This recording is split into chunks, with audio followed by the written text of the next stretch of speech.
नमस्कार दोस्तों, मैं गौरव कुमार और आज हम बात करने वाले हैं एसएससी के एक स्पेशल टॉपिक के बारे में। एक ऐसी टॉपिक जिसको जान करके आप हैरान हो जाएंगे। एडीक्यूटी।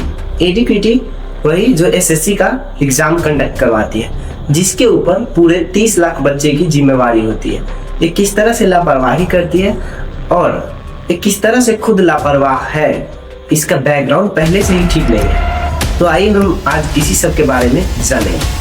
तो बिना लेट किए स्टार्ट करते हैं। अगर वीडियो आपको अच्छा लगे तो सब्सक्राइब कर दीजिए। एसएससी में रूल गड़बड़ी को लेकर के स्टूडेंट और टीचर प्रोटेस्ट पे उतरे हुए हैं। स्टूडेंट का कहना है कि ये जो एग्जाम कंडक्ट करवाने वाली कंपनी है, इसको बदला जाए।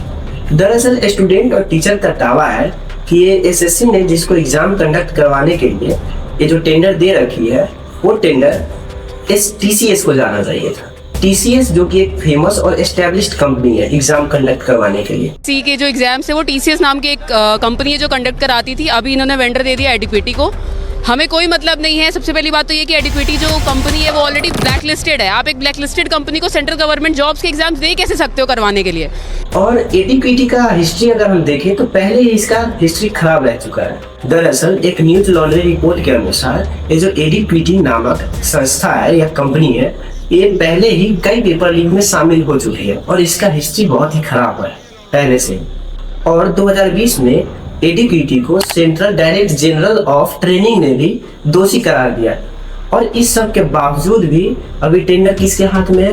एडिक्विटी के हाथ में। तो ये कितना गलत हो रहा है स्टूडेंट के साथ, जिसके ऊपर 30 लाख स्टूडेंट का भरोसा है, यानी एडिक्विटी इसी के ऊपर है ना। अभी 30 लाख स्टूडेंट का भरोसा, और इसके साथ इतना अन्याय हो रहा है स्टूडेंट लोगों के साथ। तो आप सोचिए कि इस कंपनी को क्या एसएससी को टेंडर देना चाहिए था या नहीं देना चाहिए था।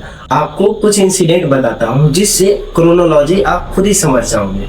मार्च 2020 में एडिक्विटी को एमपीटीईटी का कॉन्ट्रैक्ट मिलता है और एडिक्विटी ने कमीशन लेकर Rajasthan breast science education private limited को सब कॉन्ट्रैक्ट कर दिया। सब कॉन्ट्रैक्ट यानी उसको शेयर दिया उसमें। और क्या इस काबिलियत के वजह से पेपर लीक हो गया?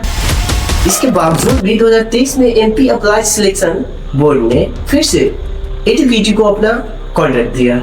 तो ये कितना गलत हो रहा है। क्या कॉन्ट्रैक्ट इनको देना चाहिए था या नहीं देना चाहिए? और इतने सारे गलतियों के बावजूद भी महाराष्ट्र में कॉमन एंट्रेंस टेस्ट के लिए एडिक्विटी को फिर से एक टेंडर सौंप दिया जाता है, जो कि एमबीए एंट्रेंस एग्जाम कंडक्ट करवाना था उसको। लेकिन एग्जाम के बाद स्टूडेंट्स ने काफ़ी इरेगुलरिटी का आरोप लगाया।